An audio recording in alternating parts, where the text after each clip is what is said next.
factors responsible for this occurrence. What other factors? Those factors include the way of dressing of the children. Now imagine you, Baji, as a teacher, a young teacher, for example, getting into a class, you see a lady sitting like this, while everything in this part is outside.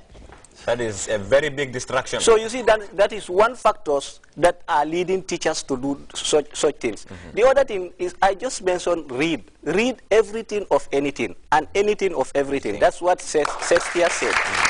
Now, if you are reading and you are well prepared, you come to class, examination, it is time for examination. Do you think you will think of going to a teacher, telling the person, give me mark? And the teacher will not give you mark for free. It's open bracket and close bracket. You give what you have to gain what you want. Yes. Definitely true.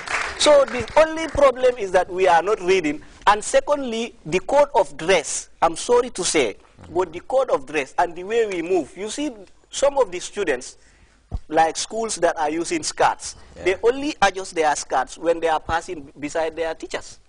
What are you adjusting? Why not you go to a corner, you sleep there, and you adjust what you're adjusting? And once, so some of the problems, they have passed, you have the check-down syndrome. Yes, some of the problems are caused by the students, mainly. And we need to fight that force before we go to the teacher. Because a responsible teacher, as he have just rightly mentioned, should not have that attraction towards his students. But the students should be a creative person. You should create that barrier between you and your teacher so as to keep him alive. He's also a human being like you. And has feelings, right? Just as you said. So you see, that is definitely important. I think the issue that you just touched, which is the issue of dress code, is paramount because, I mean, there are certain things that you wear, even, you easily get distracted. Even the students. And it's so tempting. And just like you said, the issue of the check down, is something you talk about, the push-up. Even the way you walk. I mean, the push-ups, everything, it's serious and definitely needs to be addressed. And I think it is important that, schools closely look at the dress codes of their students, especially the girls. Jibril, you want to add something onto the issue of dress code?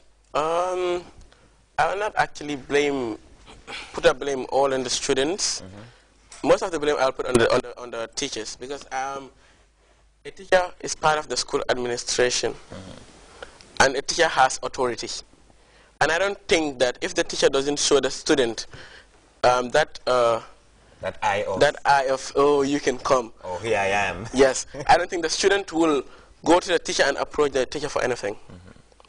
Yes, because if a teacher is as professional as a teacher could be or should be, the student will definitely not try doing such. No, honestly. Okay, that's very much important. Something I also want us to look into is the issue of discipline. It's always been mentioned by prominent people in the Gambia, educationists, government officials, at all levels. And this is one thing that they said is really lacking in the education sector of the world over, and the Gambia is not an exception. To your own point of view, how would you perceive the level of discipline of students in their various schools, especially towards administration and authority? I'll say it's a bit moderate. Moderate. Yes. Because, like, not all of the students in school are indisciplined.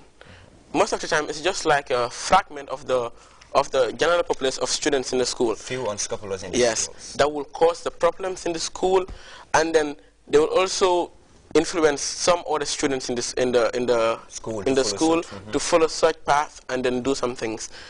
But most of the students sometimes do adhere to authority.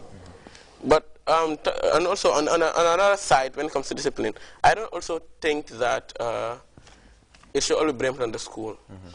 As it is said, charity begins at home. I think if we as young people receive much moral lessons from our school, from our homes, from parents, I think it will reflect in the way we behave and the way we interact with people outside in the society and our schools. Okay. Yes. That is your own take on the issue of discipline, Salu? Yes. When you're talking about discipline, I think you're talking about respect towards teachers, respect among students and respect among fellow schools, inter-school respect. Now, you see, every student is an ambassador of your home to your school. Now, one thing we have to understand is that you are not going to spend the entire lifetime career in the school. You are only there for 3 years. And within those 3 years, you only spend perhaps 4 hours with your teachers. Now, the discipline is to be inculcated by our parents at home. Charity begins at home. Yes. Now, what happened is that parents, I'm sorry to say that, but parents are so busy for their families now. Busy Perhaps for money, jobs, yeah. looking for job. It is very hard that you knock at a compound today where you find a family meeting being conducted, which is very important. If you read ancient books, you find out that our parents, our forefathers, usually have family meetings where you see the grandfather sitting with the entire family, advising them, telling them what is wrong, what is right. The problem is that we are only learning from our mistakes now. Every student is now learning from his or her students. So you cannot be perfect on that because there are some mistakes that are unacceptable. You understand? One thing the students should understand also is that when you are in school, you are not only there to jot down notes. You are also there to improve your moral, to know how you associate with people. That is what is called awareness. You have to create that relationship. You have to attract your teachers in a way that they believe you and they have confidence on you. No matter how able you are in mathematics, no matter how able you are in accounting, if your teachers frowns at you whenever they see you, it has no use on you. It will not tell well on you. So discipline is the father of anything that we want to achieve in. So let us use it as our clothes, and we will achieve our success, inshallah. As the great leader, the former great leader of Ghana also said, education without morality tantamount to nonentity. If no matter how much education one achieves, discipline is the crux of every man. A man without discipline is no man. I think also we have to look at this from this way.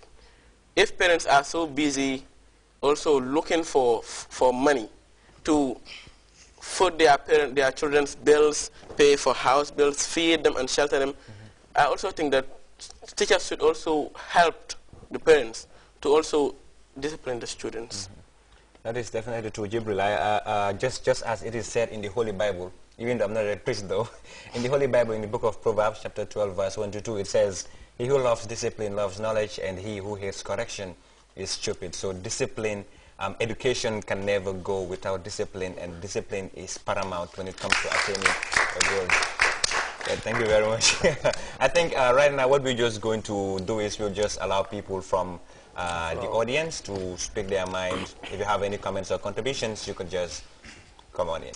Yes, my name is Ibrahim S. Jallo from Gambia Senior Secondary School.